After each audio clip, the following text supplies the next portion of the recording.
ماضی کی super power Russia اور دور حاضر کی سب سے بڑی دفاعی اور معاشی طاقت امریکہ کے درمیان ایک زمانے میں گرم جوشی تھی۔ دونوں نے مل کر سیکنڈ ورلڈ وار میں جرمنی کو شکست سے بھی دوچار کیا ہے۔ آخر ایسا کیا ہوا کہ ماضی کے دوست مستقبل کے دشمن بن گئے؟ امریکہ نے یورپ اور کینیڈا کے ساتھ مل کر سوویت یونین کے خلاف نیٹو اتحاد کیوں بنایا اور سوویت یونین کیسے ٹوٹا؟ اور ریسنٹلی روس نے یوکرائن پر حملہ کیوں کیا؟ آج کی اس مختصر سی ویڈیو میں آپ کو یہی سب بتائیں گے۔ میں ہوں محمد علیان اور آپ دیکھ رہے ہیں ARP نیوز۔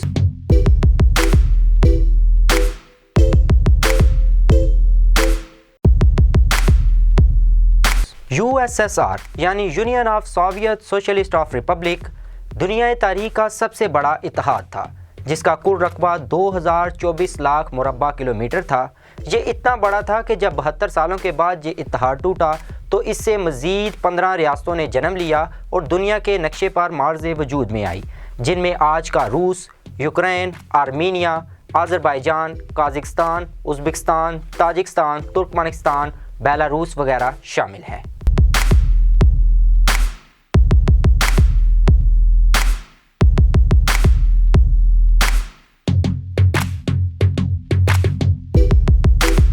ویڈیو کے آغاز میں ہم آپ کو بتا چکے ہیں کہ امریکہ اور سوویت یونین کے درمیان تعلقات بہت اچھے تھے، لیکن ان کے درمیان اختلافات نے جنم لیا، جس سے یہ ایک دوسرے سے دور ہوتے گئے اور آخرکار ایک دوسرے کے سب سے بڑے دشمن بن گئے۔ سب سے بڑا جو ان کے درمیان اختلاف تھا وہ تھا نظریے کا۔ امریکہ کے نظریے کے مطابق کیونکہ امریکہ میں سرمایہ دارانہ نظام رائج تھا تو امریکہ چاہتا تھا کہ سوویت یونین سمیت پوری دنیا میں سرمایہ دارانہ نظام ہی رائج ہو، لیکن اس کے برعکس سوویت یونین میں کمیونزم رائج تھا اور سوویت یونین کبھی بھی کمیونزم سے دور نہیں ہونا چاہتا تھا۔ اس کے علاوہ ہتھیاروں کی دوڑ، فوجی طاقت کو بڑھانے اور زمین سے پہلے نکل کر خلا میں پہنچنے کے لیے بھی ان دونوں میں درمیان جنگ شروع ہو گئی، جس کی وجہ سے یہ کولڈ وار آج تک جاری ہے اور کہا جاتا ہے کہ اس پراکسی وار کی وجہ سے ہی دنیا دو دھڑوں میں تقسیم ہو گئی۔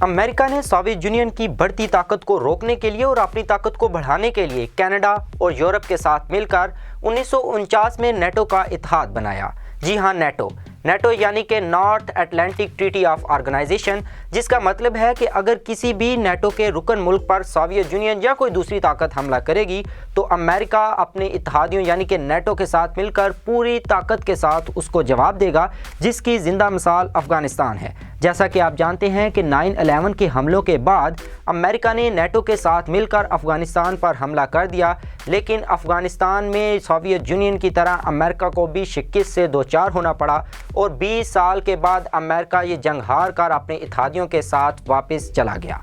اب بات کرتے ہیں کہ سوویت یونین کیسے ٹوٹا۔ دوسری جنگ عظیم کے بعد سوویت یونین نے نالج اسپیس اور فوجی طاقت کو بڑھانے کے لیے بہت زیادہ پیسہ خرچ کیا، جس کی وجہ سے اس کی اکانومی بہت زیادہ حد تک کمزور ہوگی اور معاشی بدحالی اور بے روزگاری نے جنم لیا۔ اس کے ساتھ ساتھ سوویت یونین میں کسی کو بھی سرکار کے خلاف آواز بلند کرنے کی اجازت نہیں تھی۔ اگر کوئی سرکار کے خلاف آواز بلند کرتا تو اس کو غدار قرار دے کر سخت سے سخت سزائیں بھی دی جاتی۔ جس طرح آج امریکہ طاقت کے نشے میں چور کسی بھی ملک پر حملہ کر دیتا ہے، تو اسی طرح 70 کی دہائی میں سوویت یونین نے بھی افغانستان پر حملہ کر دیا اور افغانستان پر حملہ کرنے کے بعد امریکہ نے اس سے فائدہ اٹھاتے ہوئے اتحادیوں کے ساتھ مل کر افغانستان میں پراکسی وار کا آغاز کروا دیا، جس کی وجہ سے 10 سال افغانستان میں سوویت یونین جنگ لڑنے کے بعد بالکل شکست سے دوچار ہو کر واپس اپنے ملک چلا گیا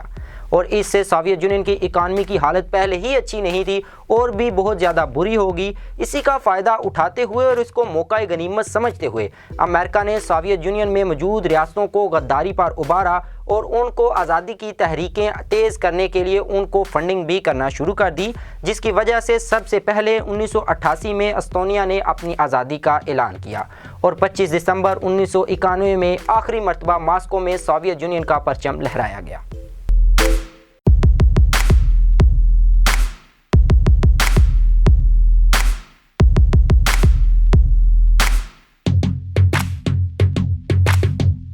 اب بات کرتے ہیں کہ روس اور یوکرائن کے حالات اتنے کشیدہ کیوں ہیں اور گزشتہ روز روس نے یوکرین پر حملہ کیوں کیا۔ اس کی وجہ یہ ہے کہ یوکرائن روس کے بعد سوویت یونین کا سب سے بڑا ملک ہے اور یوکرائن کی آزادی کے بعد سب سے بڑی خواہش اور کوشش بھی یہی ہے کہ وہ کسی نہ کسی طرح سے نیٹو کا رکن ملک بن جائے، لیکن روس اس کے جواب میں کہتا ہے کہ کبھی نہیں میرے ہوتے ہوئے، یعنی کہ روس ہرگز نہیں چاہتا کہ یوکرائن نیٹو کا رکن ملک بنے، اس لیے کیونکہ روس اور یوکرائن کے بارڈر آپس میں ملتے ہیں، اور اگر یوکرائن نیٹو کا رکن بنتا ہے تو روس مکمل طور پر نیٹو اور امریکہ کے گھیرے میں آ جائے گا اور روس کو اس کا بہت زیادہ نقصان اٹھانا پڑے گا۔ اب جو ہے یوکرائن کو امریکہ اور نیٹو سپورٹ کر رہے ہیں، جبکہ اس کے برعکس روس بھی اکیلا نہیں ہے، اس کو مستقبل کی سپر پاور چائنا بھی سپورٹ کر رہی ہیں، اور انہی حالات میں پرائم منسٹر آف پاکستان کا بھی روس کا دورہ ایک بہت بڑا پوائنٹ ہے، کیونکہ یہاں پر کہا جا رہا ہے کہ امریکہ کا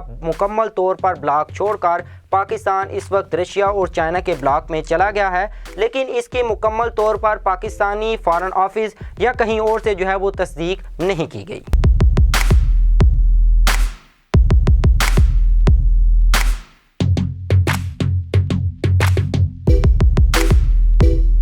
کل رات prime minister of Pakistan Imran Khan 9 بجے ماسکو میں پہنچے تو وہاں پر ان کا پرتپاک استقبال کیا گیا، جو کہ پاکستان کی 75 سالہ تاریخ میں کسی بھی پاکستانی لیڈر کا اس طرح ماسکو میں استقبال نہیں کیا گیا جس طرح پاکستان کے پرائم منسٹر عمران خان کا گزشتہ رات 9 بجے کیا گیا۔ جب گزشتہ رات 9 بجے پاکستانی پرائم منسٹر کا جہاز جو ہے وہ ماسکو میں لینڈ کیا گیا تو ان کا ریڈ کارپٹ استقبال کیا گیا اور نائب وزیر خارجہ نے ان کو ریسیو کیا اور وہاں پر ان کو گارڈ آف آنر بھی پیش کیا گیا، اور یہ بہت بڑا پلس پوائنٹ ہے پاکستان کے لیے، کیونکہ پاکستان کو امریکہ اس طرح اپنی ترجیحات میں شامل نہیں اس وقت رکھ رہا جس طرح پاکستان کو رکھنا چاہیے۔ پاکستان نے ہمیشہ امریکہ کی مدد کی، لیکن امریکہ کا یہ وتیرہ رہا ہے کہ جب بھی اس کا کام ہو جاتا ہے تو وہ پاکستان کو سائیڈ لائن کر دیتا ہے، اور پاکستان کے ازلی دشمن ہمیں بھارت کا ہمیشہ سے ساتھ دیتا آ رہا ہے، جس طرح ابھی وہ بھارت کا ساتھ دے رہا ہے، اور کشمیر میں بھی پاکستان کی بات نہیں سن رہا، بلکہ امریکہ جو ہے وہ بھارت کو بھی کسی طریقے سے منع نہیں کر رہا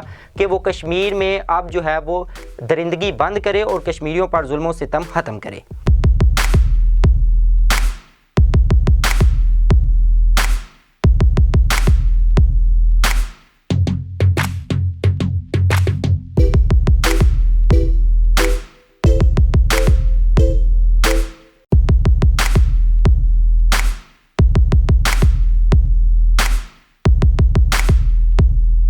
جیسا کہ ناظرین آپ جانتے ہیں کہ فروری 2022 کے آغاز میں ہی پاکستان کے پرائم منسٹر عمران خان نے چائنا کا دورہ کیا اور وہاں پر روسی پریزیڈنٹ ولادیمیر پیوٹن بھی موجود تھے، اور دورے سے پہلے کہا جا رہا تھا کہ ہو سکتا ہے کہ دونوں کی ملاقات بھی ہو جائے، لیکن وہاں پر کچھ مصروفیات کی وجہ سے دونوں کی ملاقات نہیں ہو چکی۔ اس کی وجہ یہ ہے کہ کچھ ماہرین کا کہنا ہے کہ اس کی ریزن یہ بھی ہو سکتی ہے کہ وہاں پر ولادیمیر پیوٹن نے اس لیے پرائم منسٹر آف پاکستان سے ملاقات نہیں کی کیونکہ وہ پاکستان کو ٹیسٹ کرنا چاہتا تھا کہ کیا پاکستان نے جو ایبسلیوٹلی ناٹ کا جواب امریکہ کو دیا تھا ابھی بھی اس پر قائم ہے، کیا پاکستان امریکہ کے بلاک سے نکل چکا ہے، تو جس کا ثبوت پاکستان کے پرائم منسٹر نے کل ماسکو کا دورہ کرتے ہوئے یہ ثبوت پیش کیا کہ ہم مکمل طور پر امریکہ کے بلاک میں موجود نہیں ہیں، اور وہاں پر پاکستانی پرائم منسٹر کا اس طرح استقبال کیا گیا کہ جس طرح پاکستان میں کسی بھی انٹرنیشنل لیڈر کا جو ہے وہ استقبال کیا جاتا ہے، جس طرح محمد بن سلمان کا پاکستان میں استقبال کیا گیا، ان کے آنے سے پہلے اسلام آباد کو مکمل طور پر سجا دیا گیا تھا، اسی طرح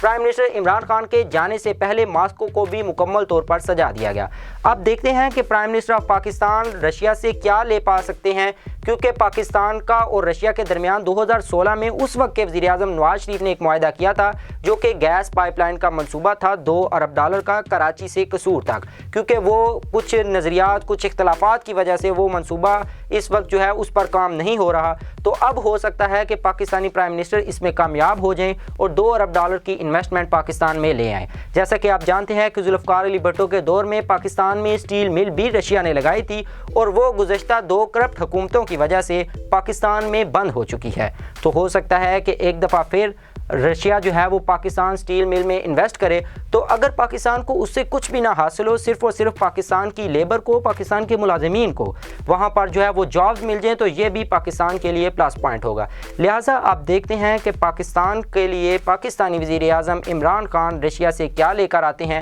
اور ان حالات میں پاکستان کا دورہ کیسا ثابت ہوگا، پاکستان کی فارن پالیسی کے لیے کیسا ثابت ہوگا۔ اور جیسا کہ پاکستان فیٹم میں بھی پھنسا ہوا ہے اور پاکستان IMF میں بھی پھنسا ہوا ہے، تو اب پاکستان کو جو ہے اور بھی مشکلات کا سامنا کرنا پڑے گا، جس طرح ایبسلیوٹلی ناٹ کے بعد کرنا پڑ رہا ہے۔ لیکن اگر پاکستان وہاں سے کچھ لے کر آیا، جہاں پاکستان کے تعلقات میں گرم جوشی آ گئی، تو امریکہ ہمیشہ کی طرح ہمیں ایک دفعہ پھر مشکلات میں جھونکے گا، تو ہمیں ان مشکلات سے نکلنے کے لیے تیار رہنا چاہیے۔ چلیں دیکھتے ہیں کہ پاکستانی پرائم منسٹر وہاں سے کیا لے کر آتے ہیں۔ مزید اپڈیٹ آپ کے ساتھ شیئر کرتے رہیں گے۔ اس طرح کی اور معلوماتی ویڈیوز کے لیے ہمارے چینل کو سبسکرائب کریں اور بیل کے آئیکن کو کلک کریں۔